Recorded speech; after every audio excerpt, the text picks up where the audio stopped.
तो हेलो बच्चों, geography Indian geography के तीसरा क्लास में आप लोगों का स्वागत है। आज ये ज्योग्राफी का तीसरा क्लास है। इससे पहले दो क्लास हम लोगों ने पढ़ा, जिसमें पहला क्लास था महाद्वीपीय विस्थापन सिद्धांत। उसको हम लोगों ने काफी डिटेल से पढ़ा। उसके बाद उसका क्वेश्चन आंसर किए। अब आज जो आपका क्लास होगा वो ज्योग्राफी का तीसरा क्लास होगा, जिसमें जो चैप्टर का नाम होगा भारत के बारे में सामान्य जानकारी। तो ये तीसरा क्लास है और आप लोगों से एक रिक्वेस्ट है कि ये जो वीडियो बना रहे हैं ये आप ही लोगों के लिए बना रहे हैं। तो इस वीडियो को आप ज़्यादा से ज़्यादा शेयर किया कीजिए, कमेंट किया कीजिए, लाइक सब्सक्राइब किया कीजिए और कमेंट के माध्यम से बताइए कि वीडियो कैसा लगा आपको, समझ में आया और क्या करना चाहिए इसमें। कंटेंट तो कम नहीं देते हैं, कंटेंट बहुत ज़्यादा देते हैं, बहुत ज़्यादा। तो कंटेंट इसमें भी आपको दिखेगा अभी। यदि आपको वीडियो अच्छा लगता है तो कमेंट के माध्यम से बताइए और वीडियो को पूरा देखा कीजिए और साथ ही साथ आप नोट्स बनाते जाइए और पीडीएफ भी मिलेगा, पीडीएफ मिलेगा। आगे की अगर बात किया जाए तो आगे हम क्लास देखते हैं कि आगे जो है क्या पढ़ना है। तो आगे पढ़ना है हम लोगों को भारत के बारे में सामान्य जानकारी। अब भारत के बारे में सामान्य जानकारी में यानी हम भारत के बारे में, इंडियन ज्योग्राफी के बारे में अब पढ़ना हम लोग क्या करेंगे, शुरू करेंगे। जिसमें देखिएगा, हम जिस देश में रहते हैं उसका नाम भारत है। हम जिस देश में रहते हैं उसका नाम क्या है, भारत है, सब जान रहे हैं। भारत का एक ही संवैधानिक नाम है इंडिया, अर्थात भारत। भारत का जो नाम है, एक ही संवैधानिक नाम है इंडिया अर्थात भारत। लेकिन प्यारे भारत को कई नामों से जाना जाता है। संवैधानिक नाम एक ही है। भारतीय संविधान के अनुच्छेद एक के तहत भारत का संवैधानिक नाम इंडिया अर्थात भारत है। लेकिन इस भारत को अनेक नाम से जाना जाता है। जैसे भारत की अगर बात किया जाए तो भारत भी कहा जाता है, इंडिया भी कहा जाता है, आर्यावर्त कहा जाता है, हिंदुस्तान कहा जाता है, जम्बू द्वीप कहा जाता है, भारतवर्ष कहा जाता है, भारत खंड भी कहा जाता है। तो देख पा रहे हैं कि भारत, इंडिया, आर्यावर्त, हिंदुस्तान, जम्बू द्वीप, भारतवर्ष, भारत खंड, इतने नामों से भारत को जाना जा रहा है। अब कैसे कैसे इसका नाम क्यों पड़ा, ऐसा नाम, इतना जो नाम है भारत का कैसे पड़ा, देखिएगा थोड़ा सा। उसको भी हम लोग क्या करेंगे, देखेंगे। जैसे अगर भारत की बात किया जाए तो भारत को जम्बू द्वीप भी कहा जाता है। तो जम्बू द्वीप जो था यह प्राचीन ग्रंथों में भारत के लिए इस्तेमाल होने वाला एक नाम था, जिसका अर्थ क्या होता है, जामुन का द्वीप। यानी ये जो द्वीप था प्राचीन काल में, इस द्वीप पर जामुन बहुत ज्यादा हुआ करता था, इसीलिए इसको जम्बू द्वीप भी कहा जाता है, याद रखना है। आगे आर्यावर्त, लवकुश लीला में सुने होंगे, जम्बू द्वीपे आर्यावर्ते भारत खंडे, सुने होंगे। तो आर्यों के यानी आर्यावर्त क्यों कहा जाता है, तो आर्यों के निवास स्थान होने के कारण इस क्षेत्र को आर्यावर्त कहा गया, जिसे भारत का एक प्राचीन नाम माना जाता है। यानी आर्यावर्त को भी भारत का क्या माना जाता है, प्राचीन नाम। क्योंकि आप सुने होंगे भारत का सबसे प्राचीन सभ्यता हड़प्पा सभ्यता, हड़प्पा सभ्यता के बाद आया वैदिक सभ्यता, और वैदिक सभ्यता के जन्मदाता कौन थे, आर्य लोग थे। कौन थे, आर्य लोग। और इसलिए भारत को आर्यावर्त के नाम से भी जाना जाता है, याद रखना है। आगे भारतवर्ष की अगर बात किया जाए तो पौराणिक कथाओं के अनुसार राजा दुष्यंत और शकुंतला, नाम तो सुने होंगे, राजा दुष्यंत और शकुंतला के पुत्र का नाम क्या था, भरत। भरत के नाम पर इस देश का नाम भारतवर्ष पड़ा। इस देश का नाम क्या पड़ा, भारतवर्ष। तो याद रखना है। तो राजा दुष्यंत और शकुंतला से एक पुत्र की प्राप्ति हुई थी, उसका नाम क्या था, भरत। चक्रवर्ती राजा हुआ करता था, काफी प्रतापी राजा हुआ करते थे ये, इसी कारण अपने देश का नाम माना जाता है क्या पड़ा, भारत वर्ष पड़ा। आगे अजनाभ वर्ष, अजनाभ वर्ष ये भी भारत का ही नाम है, अजनाभ वर्ष, नहीं सुने होंगे आप लोग। देखिए ये भी भारत का ही नाम है, यह भी भारत का एक प्राचीन नाम है जिसका संबंध ब्रह्मा के एक नाम से है। ब्रह्मा को अजनाभ भी कहा जाता है। तो अजनाभ के नाम से भी किसको जाना जाता है? भारत को जाना जाता है।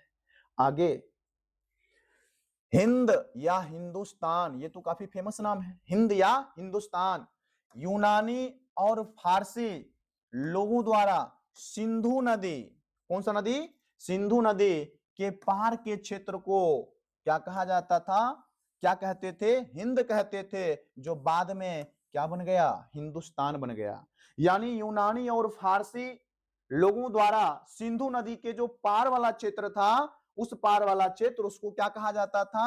हिंद कहा जाता था, जो बाद में क्या बन गया? हिंदुस्तान बन गया। तो इस प्रकार से हिंदुस्तान भी किसका नाम है? अपना प्यारा प्यारा देश का नाम है। इंडिया, इंडिया की अगर बात किया जाए तो इंडिया जो है यूनानी यानी ग्रीस, ग्रीस है, ग्रीक्स लिखा हुआ है, ग्रीस ने यानी यूनानियों ने सिंधु नदी के कारण इस क्षेत्र को इंडिया यानी इंडिका या इंडिया नाम दिया, जो आधुनिक काल में क्या है? काफी प्रचलित है, इंडिया इंडिया इंडिया इंडिया।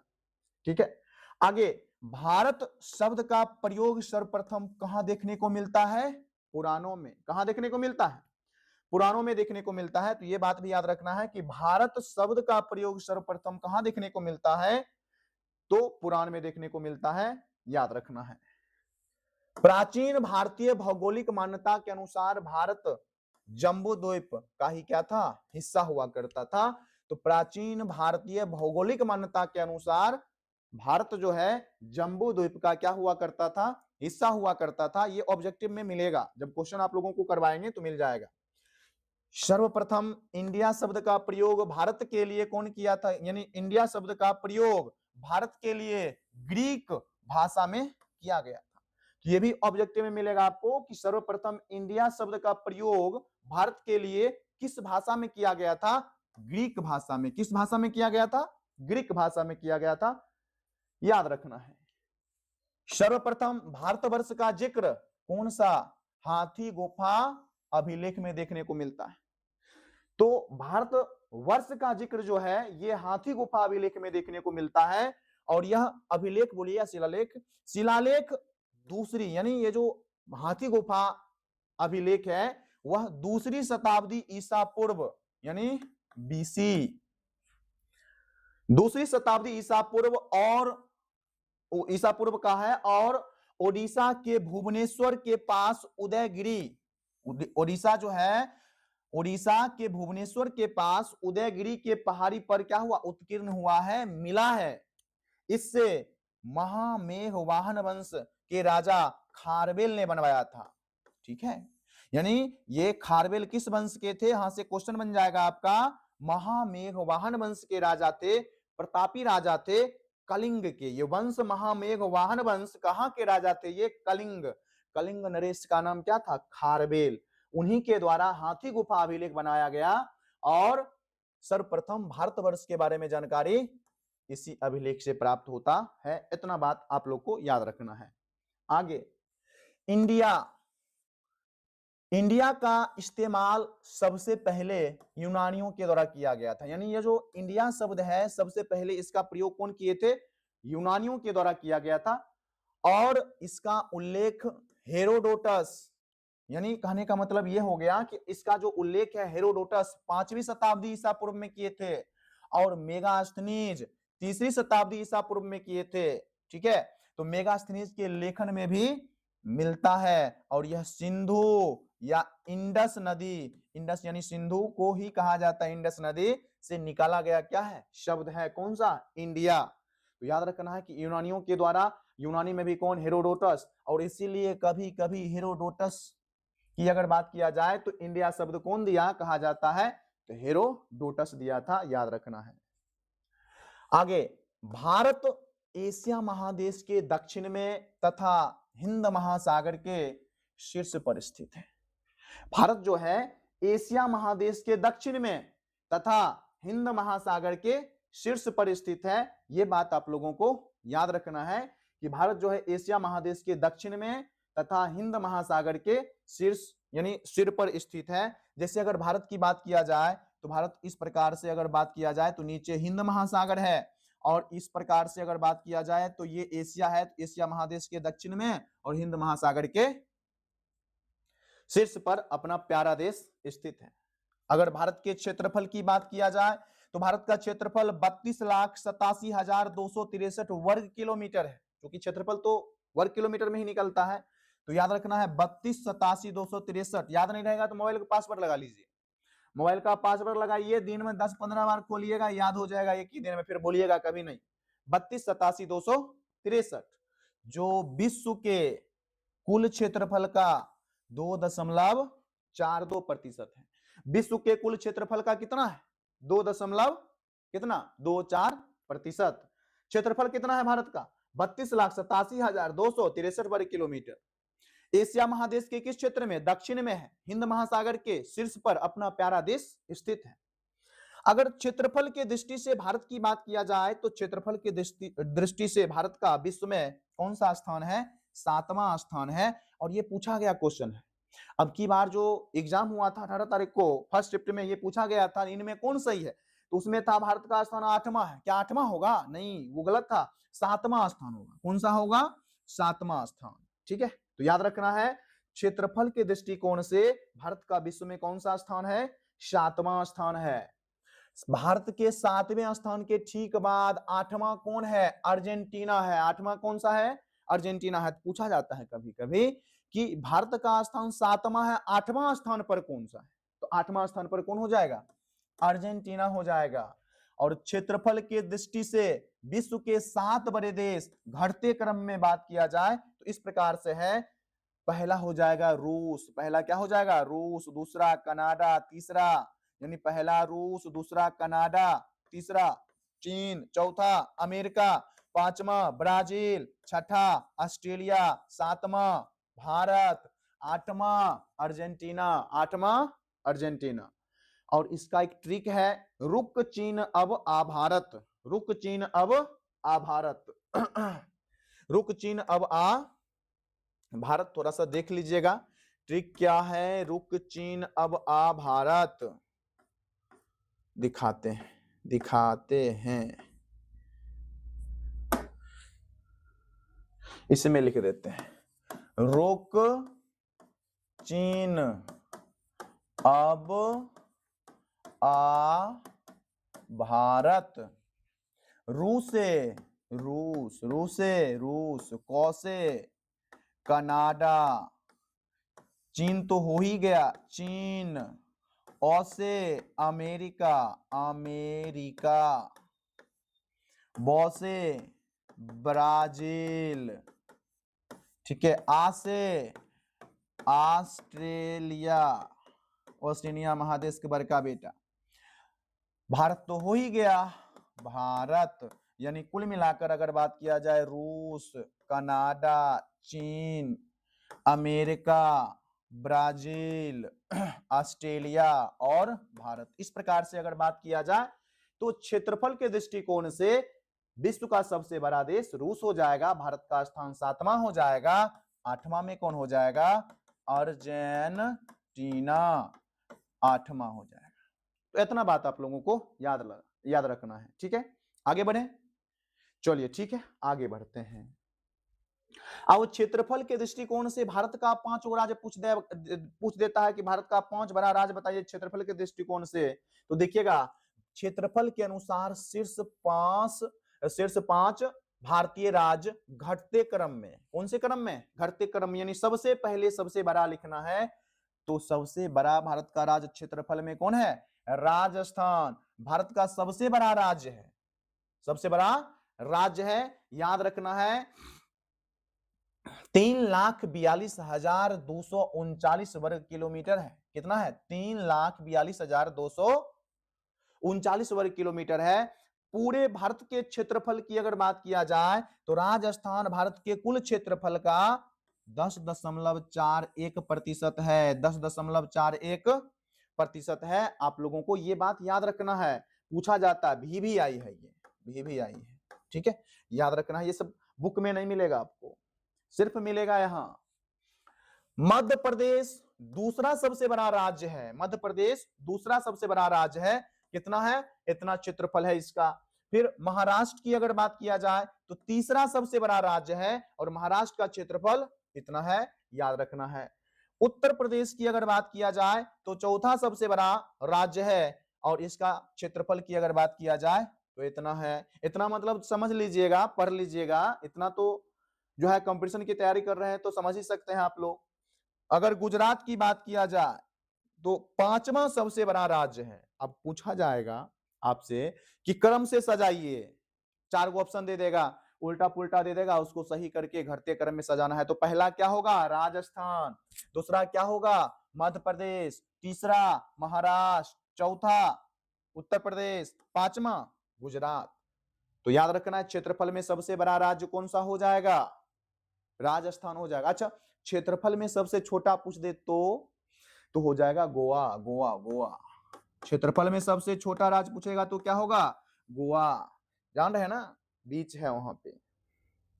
आगे तो आगे थोड़ा सा मैप पे भी इसमें देख लीजिएगा, ये है राजस्थान, यहाँ राजस्थान हो जाएगा ये क्षेत्रफल में सबसे बड़ा।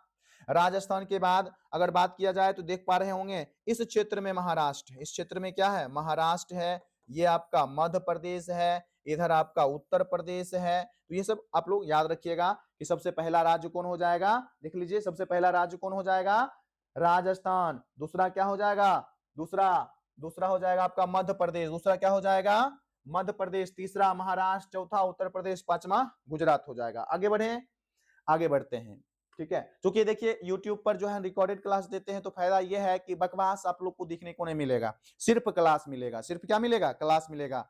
और थोड़ा सा लाइव क्लास करते हैं तो कमेंट पढ़ लेते हैं, कोई बच्चा कोई कमेंट कर दिया तो उसी पर लग गए, आपका क्लास स्किप हो जाता है, थोड़ा सा टाइम आपका बर्बाद हो जाता है। तो थोड़ा सा देखिएगा, 2011 के जनगणना के अनुसार भारत की जनसंख्या 1.21 अरब था, कितना था, अरब, यानी 121 करोड़ थी, कितनी थी, 121 करोड़ थी, जो विश्व के कुल जनसंख्या का लगभग 17.5% था। यानी भारत की जनसंख्या की अगर बात किया जाए तो 2011 का जनगणना का डाटा ही अभी हम लोग को पढ़ना है, क्योंकि जनगणना तो कोरोना काल में हुआ नहीं, फिर चुनाव आया, डेट बढ़ता गया। तो याद रखना है कि 2011 के जनगणना के अनुसार 121 करोड़ हम लोग थे और कुल जनसंख्या का कितना परसेंट थे हम लोग, विश्व के कुल जनसंख्या का 17.5% थे, कितना थे, 17.5% थे।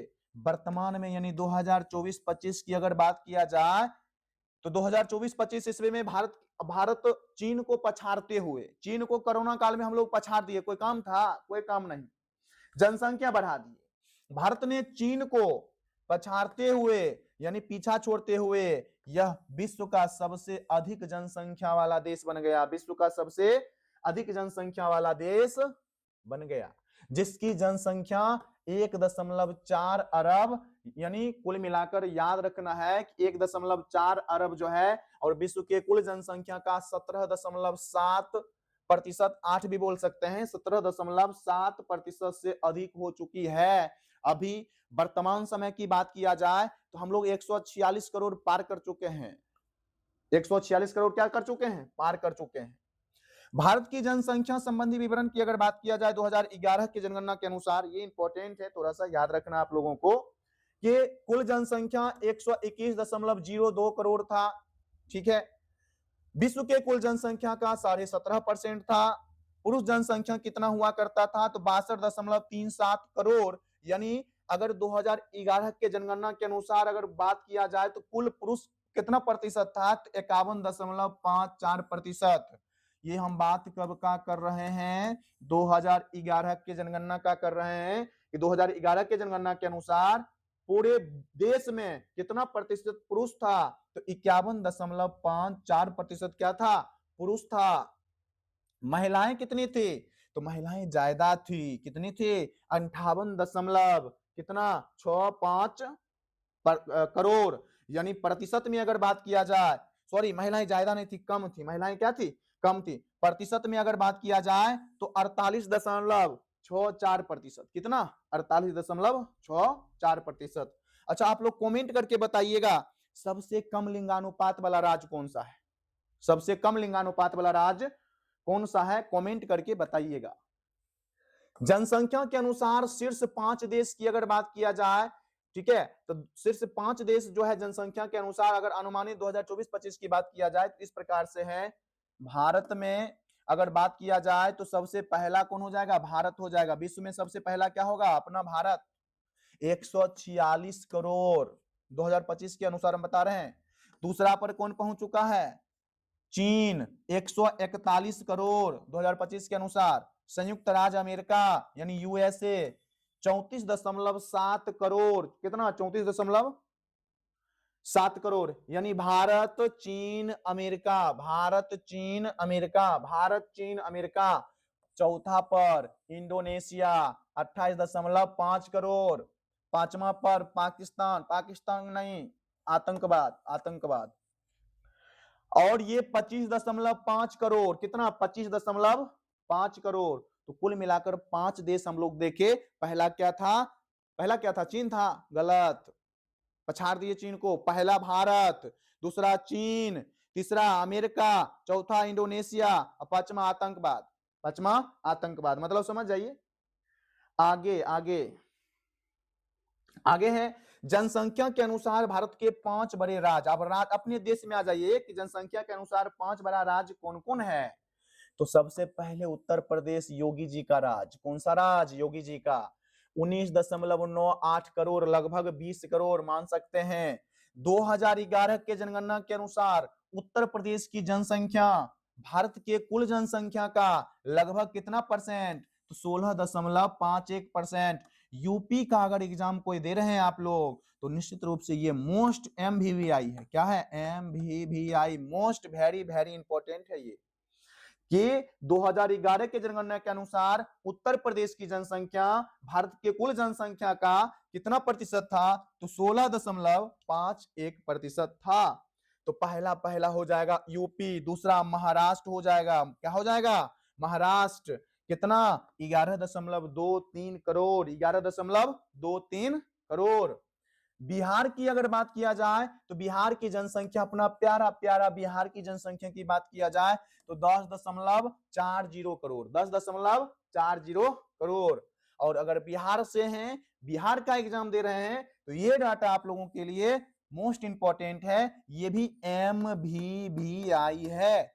जनगणना के अनुसार बिहार की जनसंख्या भारत के कुल जनसंख्या का लगभग कितना? कितना? 8.60%। 8.60%।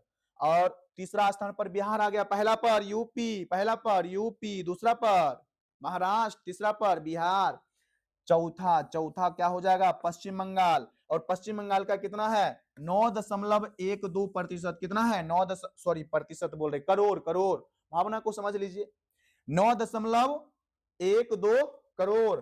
चौथा पर पश्चिम बंगाल। पांचवा पर मध्य प्रदेश, पांचवा पर मध्य प्रदेश। कितना? 7.26 करोड़। 7.26 करोड़। पहला यूपी, दूसरा महाराष्ट्र, तीसरा अपना प्यारा प्यारा कौन कौन कौन बताइए? बिहार। चौथा पर कौन हो जाएगा? पश्चिम बंगाल, दीदी जी का राज्य। और पांचवा क्या हो जाएगा? दीदी जी मतलब ममता बनर्जी। ठीक है। और पांचवा मध्य प्रदेश। तो याद रखना है ये 5 बड़े राज्य हैं जनसंख्या के दृष्टिकोण से। क्वेश्चन रहेगा सबसे बड़ा तो यूपी है जनसंख्या में, तो सबसे छोटा कौन है ये बताइए? तो सबसे छोटा सिक्किम है। सबसे छोटा कौन सा है? सिक्किम। देखिए पहला क्या बताए थे? पहला बताए थे आप लोगों को यूपी। देखिए महाराष्ट्र यहां आ गया। ये है योगी जी का राज। ये कौन सा है? योगी जी का राज। ये है यूपी। ये क्या है? यूपी जनसंख्या में सबसे बड़ा राज्य। ठीक है, यूपी है। ये है महाराष्ट्र। दूसरा दूसरा पर कौन हो जाएगा? महाराष्ट्र। तीसरा पर अपना प्यारा बिहार, अपना प्यारा बिहार। तीसरा नंबर पर चल जाइए। रुकिए रुकिए ले लेते हैं कलर। तो 1 नंबर पर हो गया यूपी, 2 में महाराष्ट्र, 3 में बिहार, 4 में पश्चिम बंगाल। 4 में क्या हो जाएगा? पश्चिम बंगाल। 4 में पश्चिम बंगाल। अब 5 में कौन बचा? कौन बचा जी? मध्य प्रदेश ना, बीच वाला आ जाइए इधर, मध्य प्रदेश। कौन बचा? मध्य प्रदेश। ठीक है, तो याद रखना है, इसमें लिखा हुआ थोड़ा सा गलत है। ठीक है, हम बता दिए आप लोग को, पहला यूपी, दूसरा महाराष्ट्र, तीसरा बिहार, चौथा पश्चिम बंगाल, पांचवा मध्य प्रदेश। आगे बढ़े, आगे बढ़ते हैं। आगे देखिएगा, ग्लोब पर भारत की स्थिति अर्थात भारत का अक्षांशीय और देशांतरीय विस्तार को हम लोगों को क्या समझना है? समझना है, क्या समझना, क्या है यही तो समझना, अक्षांशीय और देशांतरीय विस्तार। ये ग्लोब पर समझना है हम लोगों को कि इस ग्लोब पर भारत का अक्षांशीय विस्तार और देशांतरीय विस्तार। अब अक्षांश रेखा, देशांतर रेखा तो पहले समझना पड़ेगा हम लोगों को कि अक्षांशीय बोल रहे हैं तो अक्षांश रेखा क्या होता है, देशांतरीय बोल रहे हैं तो देशांतर रेखा क्या होता है, उसको हम लोग को क्या करना है, समझना है। तो चलिए आगे देखते हैं। अगर परिभाषा की बात किया जाए अक्षांश रेखा की, तो ग्लोब पर पश्चिम से पूरब की ओर खींची गई समानांतर रेखाओं को अक्षांश रेखा कहते हैं। कहिएगा कैसे? तो देखिएगा, ग्लोब पर, हम ग्लोब ले लेते हैं हाथ में तब समझाते हैं। ग्लोब पर पश्चिम से पूरब की ओर, पश्चिम से पूरब की ओर खींची गई काल्पनिक रेखा को क्या कहते हैं? अक्षांश रेखा। क्या कहते हैं? तो इस प्रकार से रेखा खींचा जाता है। अच्छा बताइएगा, अगर इसमें हम इस प्रकार से रेखा को खींचेंगे, इस प्रकार से रेखा को खींचेंगे तो रेखा खींचाएगा कैसा हो, रेखा होगा कैसा? वृत्ताकार होगा। कैसा होगा? वृत्ताकार होगा। और वृत्ताकार होगा यानी हम बोल सकते हैं अक्षांश रेखा वृत्ताकार होती है। अक्षांश रेखा कैसी रेखा होती है? वृत्ताकार रेखा होती है। हाँ, ऐसे अगर खींचेंगे तो क्या हो जाएगा? जैसे हम क्या करते हैं, इस प्रकार से रेखा खींचते हैं तो उसको अक्षांश रेखा कहते हैं। ये दो ध्रुव है, एक ध्रुव इधर दिख रहा होगा, एक ध्रुव इधर दिख रहा होगा। अब ऐसे खींचेंगे तो उसको देशांतर कहा जाता है। क्या कहा जाता है? देशांतर। तो सबसे पहले हम लोग अक्षांश रेखा को समझेंगे कि अक्षांश रेखा जो है ग्लोब पर पश्चिम से पूरब की ओर खींची गई समानांतर रेखा होती है। क्या होती है? समानांतर रेखा। और ट्रिक याद रखना है, लेटीट्यूड मतलब लेटा हुआ रेखा होगा। कैसा होगा? सुतल होगा, लेटल होगा। ठीक है, तो लेटा हुआ जो रेखा होता है उसको अक्षांश रेखा कहा जाता है। क्या कहा जाता है? अक्षांश रेखा। और इस प्रकार से यदि रेखा खींचेंगे, देखिएगा हम थोड़ा सा पहले अपने से बनाकर दिखाते हैं आप लोगों को। एक पेज ले लेते हैं तो वो थोड़ा सा अच्छा से समझ में आ जाएगा। देखिएगा, एक पेज लेते हैं, ले लिए और देखिएगा, आ जाओ पीला कलर। हाँ, देखिएगा ये गोल हो जा, गोल हो जा, गोल हो जा। हाँ, चलिए ये जो है पृथ्वी का क्या है? नमूना है। पृथ्वी के बीचों बीच से जो रेखा खींचा जाता है उसे कहा जाता है अक्षांश रेखा। क्या कहा जाता है? अक्षांश रेखा। और ये अक्षांश रेखा का नाम है, इसको कहा जाता है 0 डिग्री अक्षांश रेखा। 0 डिग्री अक्षांश रेखा कहा जाता है, याद रखना है। इसी को देखिएगा, ये भूमध्य रेखा भी कहलाता है। पूरे भूमि जो है, पृथ्वी जो है, इसको दो भागों में क्या करता है? बांट देता है। इसीलिए इसको कहा जाता है भूमध्य रेखा। क्या कहा जाता है? भूमध्य रेखा कहा जाता है। ये पूरे पृथ्वी को दो भागों में, इसे इक्वेटर भी कहा जाता है। इक्वेटर भी कहा जाता है। इसे क्या कहा जाता है? इक्वेटर भी कहा जाता है। इसे 0 डिग्री अक्षांश रेखा तो हो ही गया। इसे विषुवत रेखा कहा जाता है। विषुवत रेखा कहा जाता है। इसे क्या कहा जाता है? विषुवत रेखा कहा जाता है। तो इस प्रकार से यदि हम इस प्रकार से रेखा खींचते जाएंगे तो कितना रेखा खींच पाएंगे? तो रेखा अगर खींचने की बात किया जाए तो कुल मिलाकर यहां तक आएंगे तो 90 पहुंच जाएंगे। कितना? 90 डिग्री उत्तरी अक्षांश, उत्तरी अक्षांश। ठीक है, और फिर खींचते जाइए, खींचिए दीजिए, हटा हटा थोड़ा खींच देते हैं। और देखिएगा सब रेखा एक दूसरे के समांतर होगा। सब रेखा एक दूसरे के क्या होगा? समांतर होगा। कभी भी ये रेखा एक दूसरे को नहीं काटेगी।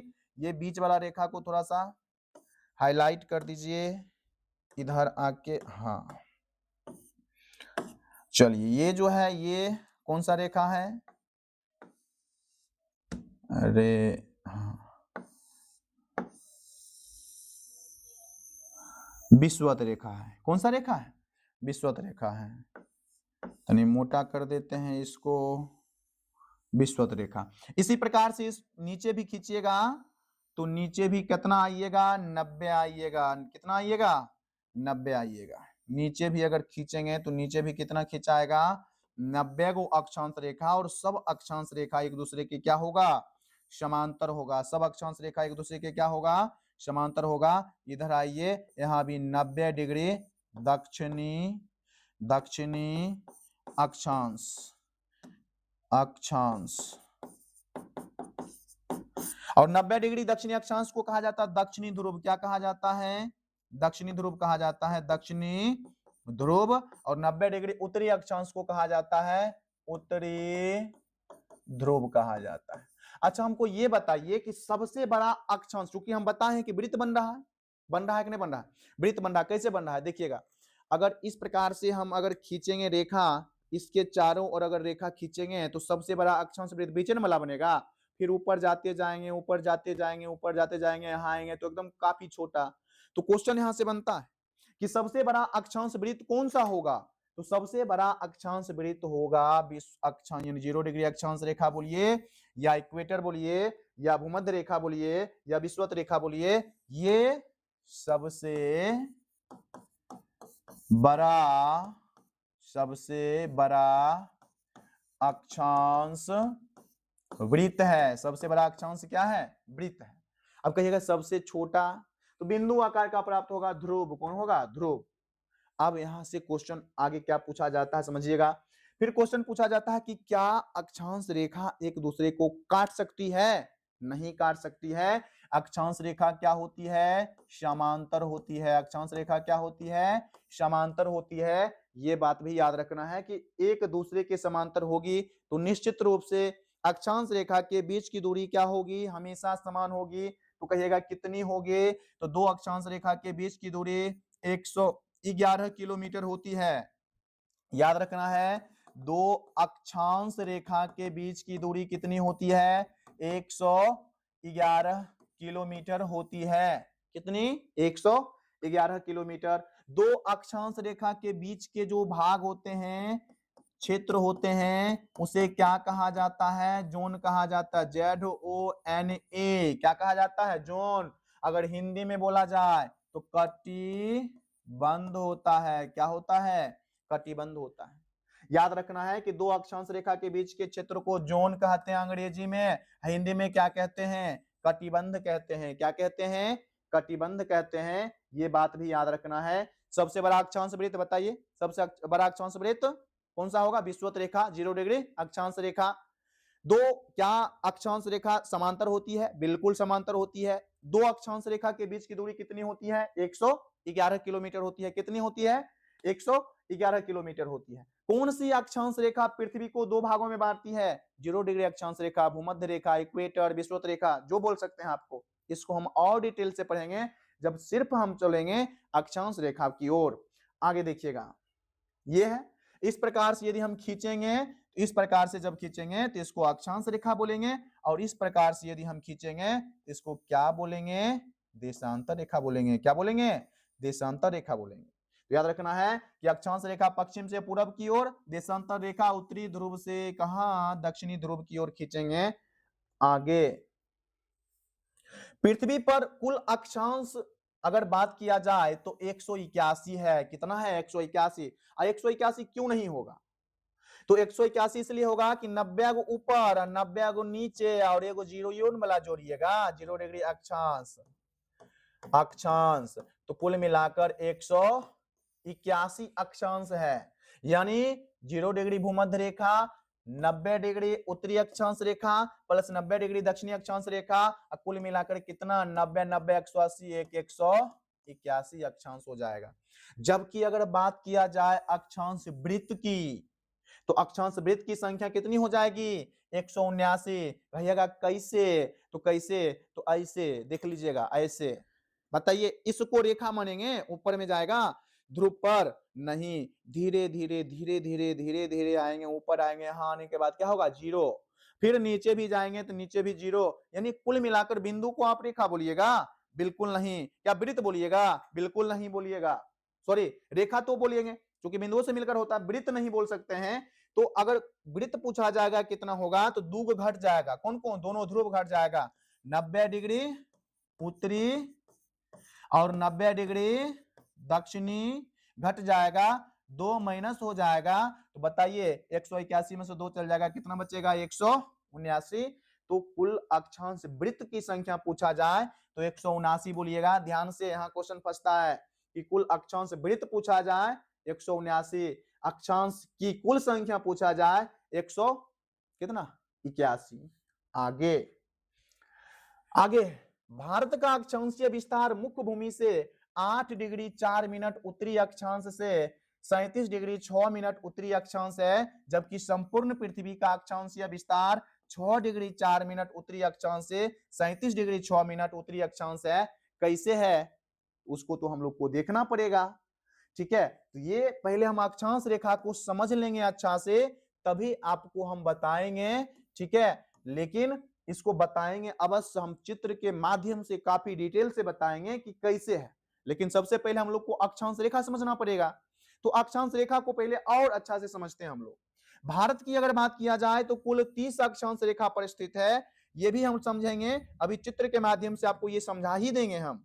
दो अक्षांश रेखा के बीच की दूरी 111 किलोमीटर होती है, ये बात तो हम लोगों को पता है पहले से, अभी तुरंत बताए हैं कि दो अक्षांश रेखा के बीच की दूरी कितनी, 111 किलोमीटर। दो अक्षांश रेखा के बीच के क्षेत्र को जोन कहा जाता है, क्या कहा जाता है, जोन कहा जाता है, या जोन को ही कटिबंध कहा जाता है, क्या कहा जाता है, कटिबंध कहा जाता है, याद रखना है। अक्षांश रेखा एक दूसरे के समांतर होता है, जो एक दूसरे को कभी नहीं काटता है, कभी नहीं काट सकता अक्षांश रेखा एक दूसरे को, ये भी बताए हैं आप लोगों को। सबसे बड़ा अक्षांश रेखा भूमध्य रेखा होता है, रेखा में भी अक्षांश रेखा कौन, भूमध्य रेखा होगा, और वृत्त में भी सबसे बड़ा कौन होगा, विषुवत रेखा होगा, भूमध्य रेखा होगा, इक्वेटर होगा। ये सब बात भी आप लोगों को याद रखना है, याद रहेगा। आगे अक्षांश रेखा का कार्य क्या है, ग्लोब पर ऐसे खींच दिया गया है, ये सब काल्पनिक रेखा है, काम क्या है इसका, इसका उपयोग हम क्या करते हैं, तो इसका उपयोग करते हैं कि अक्षांश रेखा किसी स्थान की सही स्थिति को बताता है, किसी भी स्थान की सही स्थिति को क्या करता है, बताता है। जलवायु निर्धारित करता है, तापमान का निर्धारण इसी से किया जाता है कि कहां ज्यादा गर्मी होगा, कहां ज्यादा ठंडी होगा, उष्ण कटिबंध कहां होगा, समशीतोष्ण कटिबंध कहां होगा, शीत कटिबंध कहां होगा, टुंड्रा प्रदेश कहां होगा, टैगा प्रदेश कहां होगा। धैर्य रखिएगा, टुंड्रा टैगा सब बता देंगे, अभी अब शुरू किए हैं तो लास्ट जब तक नहीं होगा ये चैप्टर तब तक चलेगा। सिर्फ आप लोगों का काम क्या है, थोड़ा सा सपोर्ट करना, सहयोग करना, ठीक है। आगे फिर ये इसी से हम दूरी को भी माप लेते हैं, कहेंगे कि 4 अक्षांश रेखा ऊपर जाइए तो गुना कर दीजिएगा 111 से, दूरी भी निकल जाएगा आपको।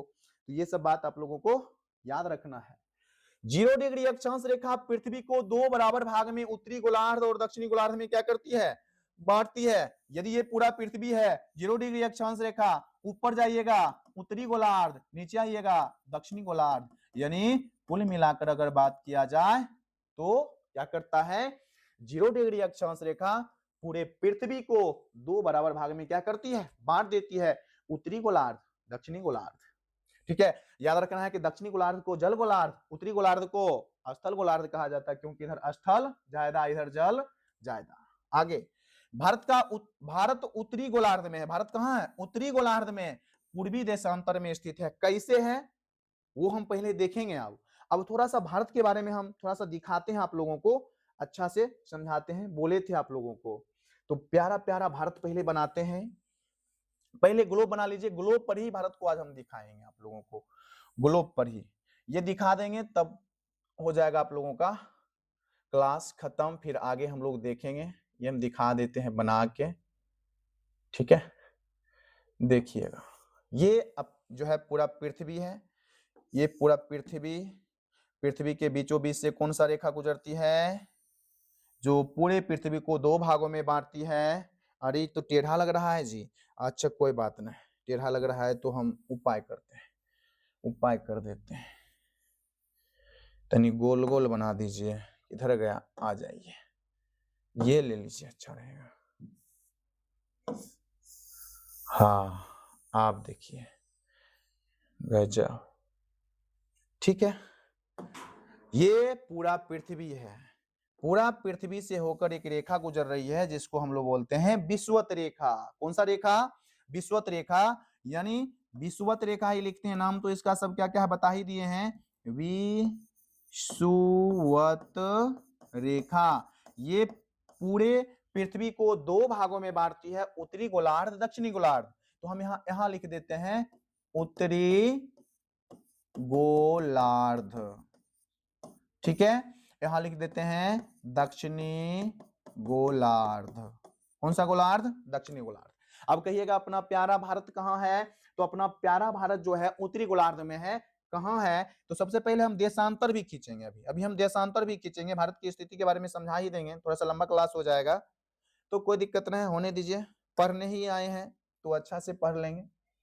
ये ध्रुव, ये भी क्या है? ध्रुव। मिला दीजिए इस प्रकार से। अगर रेखा रेखा खींचा जाए, रेखा खींचा जाए, अरे टेढ़ा हो जा रहा है, हाँ खींच दीजिए। ये कौन सा? दक्षिणी अक्षांश, यानी कौन दक्षिणी अक्षांश? 90 डिग्री दक्षिणी अक्षांश। डायरेक्ट लिख दीजिए दक्षिणी ध्रुव, दक्षिणी ध्रुव। ये कौन सा? उत्तरी ध्रुव। अब कहिएगा क्या कि उत्तरी ध्रुव को दक्षिणी ध्रुव से मिलाने वाली काल्पनिक रेखा को क्या कहा जाता है? तो कहा जाता है देशांतर रेखा। पश्चिम से पूर्व की ओर खींची गई रेखा को क्या कहा जाता है? अक्षांश रेखा कहा जाता है। अपना प्यारा प्यारा भारत कहाँ है? तो अपना प्यारा प्यारा भारत को बनाएंगे, थोड़ा सा देखिएगा। ये है अपना प्यारा भारत, यहाँ पर स्थित है, यहाँ पर स्थित है। ये आज तो 26 जनवरी है, ठीक है। तो आज भारत का मैप जो है बनाए भी हैं और भी, तो यहाँ भी थोड़ा सा बना देते हैं। हाँ, ये अपना प्यारा भारत, अपना प्यारा भारत, छोटा मैप है थोड़ा सा। हाँ, ये बताइएगा कैसा मैप बना। हमको तो अच्छा लग रहा है चूंकि हम ही ने बनाए हैं इसीलिए। चलिए अब देखते हैं। अब ये अपना प्यारा भारत है और ये अपना प्यारा भारत है, तो आपको दिख रहा होगा उत्तरी गोलार्ध। ये पूरा का पूरा, ये जहां ढाट मार दिए हैं, ढाट ने मारे हैं, मतलब 0 डिग्री देशांतर रेखा। ये कौन सा है? 0 डिग्री देशांतर है, 0 डिग्री देशांतर। हम लोग पढ़ेंगे अक्षांश रेखा को, काफी डिटेल से पढ़ेंगे, सब अक्षांश रेखा को पढ़ेंगे, 0 डिग्री भी पढ़ेंगे, 23.5 यानी कर्क रेखा भी पढ़ेंगे। फिर उसके पश्चात आर्कटिक रेखा, अंटार्कटिक रेखा, 90 डिग्री उत्तरी अक्षांश, 90 डिग्री दक्षिणी अक्षांश, सब रेखा को पढ़ेंगे, उस पर स्थित देश भी पढ़ेंगे, अगले क्लास में पढ़ेंगे। लेकिन अभी पहले समझिए, अभी क्या समझना है? ये समझना है कि अपना प्यारा देश कहाँ है। तो अपना प्यारा देश देखिएगा, ये जो 0 डिग्री देशांतर है रेखा है, ये पूरे पृथ्वी को दो देशांतर में बांटती है। कितने देशांतर? दो देशांतर, एक पूर्वी देशांतर। 0 डिग्री देशांतर रेखा से आप पूरब जाइएगा तो इसको बोलेंगे पूर्वी देशांतर। हम भी यहाँ कोना पर फिर लिखेंगे, ये कौन सा है? पूर्वी देशांतर है। और 0 डिग्री देशांतर रेखा से पश्चिम आइएगा तो क्या हो जाएगा? पश्चिमी देशांतर होगा। आप बता दीजिए, भारत जो है उत्तरी गोलार्ध में है, पूर्वी देशांतर में है, एशिया के दक्षिण में, हिंद महासागर के सिर पर अपना प्यारा प्यारा भारत है। दिखने में भी प्यारा लग रहा है। आगे की अगर बात किया जाए तो ये हम समझ गए। अब कहिएगा, चूंकि ये 0 डिग्री है, ये है कि नहीं है? ये जो है ये 0 डिग्री है, 0 डिग्री देशांतर नहीं, अक्षांश, अक्षांश रेखा। कौन सा? अक्षांश रेखा। ये 0 डिग्री अक्षांश रेखा है। अब 0 डिग्री अक्षांश रेखा अगर है, हम अक्षांश रेखा अगर खींचेंगे इस प्रकार से खींचते रहिए, यहां से खींचिए। आई कलर चेंज कर लीजिए, कलर चेंज करना पड़ेगा नहीं तो दिखेगा, मिल जाएगा। 1 2 सटा सटा खींचना पड़ेगा। हाँ 2, नीचे से गौर खींचिए। ध्यान रहे कि कभी भी ये एक दूसरे को काट नहीं सकते। हम हाथे से खींच रहे हैं तो ऊपर नीचे हो सकता है, इस बात का ध्यान नहीं देना है। इस प्रकार से अगर खींचते जाएंगे, खींचते जाएंगे, खींचते जाएंगे, तो फिर देखिएगा यहाँ आइएगा तो यहाँ प्यारा अंडमान, इधर निकोबार मिलेगा, थोड़ा सा और नीचे बनेगा, और नीचे बनेगा यहाँ से, ठीक है। तो अब ये जो रेखा है, अब इन्हें गिन लीजिएगा सर जी, 1 2 3 मान लेते हैं, क्योंकि इतना रेखा खींचना जरूरी नहीं है और इस पे खींच भी नहीं पाएंगे। तो मान लेते हैं ये जो रेखा हम गए हैं, 0 से शुरू किए हैं, 0 से 1 2 3 4 5 6 पर आए हैं, और 6 पर जो आए हैं 6 डिग्री 4 मिनट, 4 मिनट उत्तरी अक्षांश की दक्षिणी अक्षांश, ध्यान रखना है 0 डिग्री से उत्तर जाएंगे तो हमेशा उत्तरी, हमेशा क्या बोलना है, उत्तरी बोलना, हमेशा क्या बोलना है, उत्तरी। तो 6 डिग्री 4 मिनट उत्तरी अक्षांश से, उत्तरी अक्षांश से अपना प्यारा देश शुरू हो जाता है। और ये है क्या, तो याद रखना है 6 डिग्री 4 मिनट से जो शुरुआत होती है वो great Nicobar, great Nicobar, great Nicobar पर एक बिंदु है, कौन सा बिंदु है, कौन सा, Indira call, Indira point, Indira point, Indira point, Indira point, ठीक है। ये भारत का दक्षिणतम, संपूर्ण भारत का दक्षिणतम बिंदु है, यहां से अपना प्यारा भारत शुरू हो जाता है। क्या ये मुख्य भूमिका है, अरे मुख्य भूमि तो ये है, ये मुख्य भूमिका नहीं है, तो कहिएगा मुख्य भूमिका बताइए ना। तो मुख्य भूमिका और आगे खींचेगा 6 7 8 पर जब पहुंचिएगा, यानी कुल मिलाकर अगर खींचते जाइएगा 8 पर पहुंचिएगा, तो 8 पर अगर पहुंचिएगा तब अपना प्यारा देश का अक्षांशीय विस्तार शुरू हो जाएगा। मुख्य भूमिका कहां से, तो 8 डिग्री 4 मिनट उत्तरी अक्षांश, एन लिखेंगे तो कोई नहीं बोलेगा, एन लिख सकते हैं, नॉर्थ 8 डिग्री 4 मिनट उत्तरी अक्षांश से शुरू होगा और इस प्रकार से खींचते जाइए, खींचते जाइएगा, सिर्फ भारत में खींचेंगे हम, खींचते जाइए, खींचते जाइए, इस प्रकार से अगर खींचिएगा, इस प्रकार से यदि खींचा जाए, इस प्रकार से यदि खींचा जाए तो कुल मिलाकर क्या होगा, अक्षांश खींचिएगा इस प्रकार से, लास्ट वाला जो अक्षांश होगा, वो लास्ट वाला जो अक्षांश होगा वो क्या होगा, 8 डिग्री 4 मिनट से कितना, 37 डिग्री, 37 डिग्री 6 मिनट उत्तरी अक्षांश होगा, क्या होगा, 37 डिग्री 6 मिनट उत्तरी अक्षांश। इसको मिलाइए, इधर मिला दीजिए, ठीक है।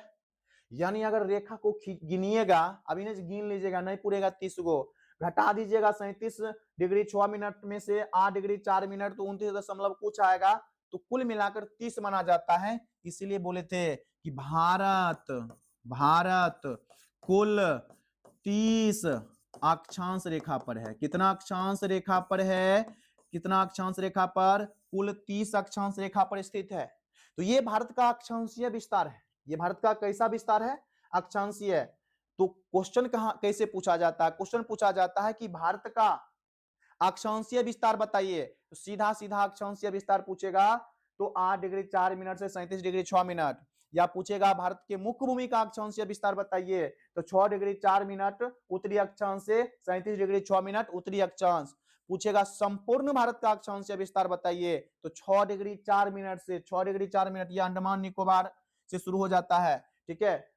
और 6 डिग्री 4 मिनट उत्तरी अक्षांश से 37 डिग्री 6 मिनट उत्तरी अक्षांश, और इस बीच में क्या रेखा कुल खींचा गया है, क्या गो बताइए, 30 गो। तो इस प्रकार से कुल 30 अक्षांश रेखा पर भारत स्थित है। बात समझ में आ गया, अगर समझ में आ गया तो ये भारत का स्थिति है, यानी भारत उत्तरी गोलार्ध पूर्वी देशांतर में स्थित है, एशिया महादेश के दक्षिण में स्थित है, हिंद महासागर के शीर्ष पर स्थित है, कुल 30 देशांतर रेखा पर स्थित है, संपूर्ण विस्तार 6 डिग्री 4 मिनट उत्तरी अक्षांश से 37 डिग्री 6 मिनट उत्तरी अक्षांश है, मुख्य भूमि का विस्तार 8 डिग्री 4 मिनट उत्तरी अक्षांश से 37 डिग्री 6 मिनट उत्तरी अक्षांश है। यहां तक में कोई दिक्कत नहीं होनी चाहिए, कोई दिक्कत नहीं होनी चाहिए, देखिएगा। तो इस प्रकार से आप लोगों को याद रखना है, बताइएगा आज का ये क्लास आपको कैसा लगा। आगे क्या पढ़ेंगे, तो आगे हम लोग मुख्य अक्षांश रेखा के बारे में पढ़ेंगे, कर्क रेखा, मकर रेखा, विषुवत रेखा, और विषुवत रेखा के बारे में काफी डिटेल से पढ़ेंगे हम लोग। उसी में पढ़ेंगे विविधता के बारे में, आर्कटिक रेखा, अंटार्कटिक रेखा, ध्रुव, विषुवत रेखा पर स्थित देश, कर्क रेखा पर स्थित देश, मकर रेखा पर स्थित देश, विषुवत रेखा को कौन सी नदी काटती है, मकर रेखा को कौन सा नदी काटती है, अनेक जानकारी हम लोग लेंगे अगले क्लास में।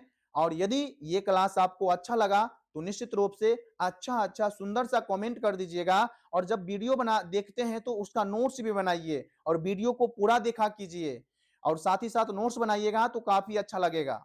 और निश्चित रूप से हम ये कह सकते हैं कि ये जो वीडियो बनाए हैं काफी बेहतरीन लगा होगा आप लोगों को, जैसा कि हमको लगता है। आपको कैसा लगा ये जरूर बताइएगा।